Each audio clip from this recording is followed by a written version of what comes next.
Welcome to another video from Dr. Lock. Let's have a look at what is in this box. Something you probably haven't seen, and I don't know why, but they seem to be taking on a little bit of surface rust at the moment. Look at these bad boys. Each one of these, well, a set is approximately about $200 to $300 depending on who your manufacturer is. Okay, can you work out what they are? They go this way. You know now what they are? Okay, what about now? Put that one in there, that fits nicely. Put that one in there, that fits nicely. Alright, so these are dies. So the way they work is that an automated machine will get the key, it will come along, put it in here like so, and then the top half would come down and it would go like so. They would put about 10 ton of pressure and go boom, and then take the key out and repeat the process. And what that does is that does this embossing here. So how these letters are all raised, but the key blank is deeper. So you get this key blank as like a blank slate here, and then they actually compress it with a lot of pressure, probably 10 ton, correct me if I'm wrong, or maybe less, and then it actually embosses it. And the material is pushed into all of these little nooks and crannies here, and it's embossed. Then we have the brand name, which is Dr. Lock, and then Locksmiths, and then the phone number. The phone number is pretty small and hard to see, but it is there and it is readable. A lot of locksmiths have these branding to brand their own keys, and it does bring back repeat business as well.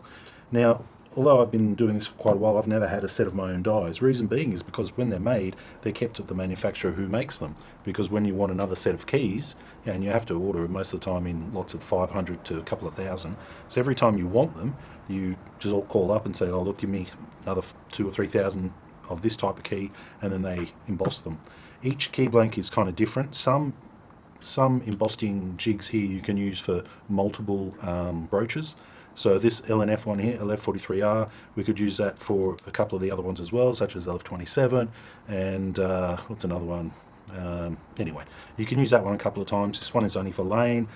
These two here, they're only for Gainsborough. This one, LW3, I've only got half of that, and I've got that one. LF31R, I've got two of them. So I'm missing a couple, but the reason I've got them is because the place that actually did the embossing, Carver, before they went into Dormer and became Dormer Carver, they've kind of changed their business model, so they no longer do embossing of keys. And I thought to myself, well, I've purchased all of these. If I paid for them and they can no longer use them, or they no longer provide the product, I might as well take them back.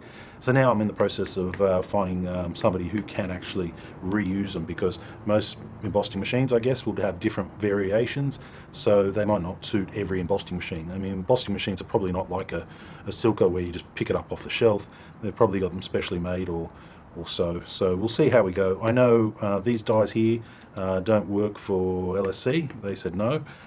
So we're going to check with a couple of the other manufacturers, and I'll touch base and let you know if we find somebody who can reuse them. If they can't, then they're just going to be really cool paperweights to sit on my desk, and they're pretty heavy. That's like, yeah, half a kilo there.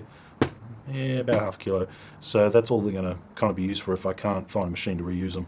Looking at it now, you can see it's probably about a 50 mil. You've got a groove in the side there, a groove in the back of it, a step there, and then a bit more there, and then the embossing area there. So these particular dies here, certain manufacturers, they charge about 200. I've seen some people in China trying to say 300 for it. It all really depends. But there is a fair bit of work that goes into actually engraving all of this shape lower and the words backwards and things like this to actually make it. So whether or not they can be reused, who knows? But yeah, the place that was using it no longer want to sell embossed keys. So yeah, they would make really good fishing sinkers. You just got to drill a hole in it because it's got some weight in it.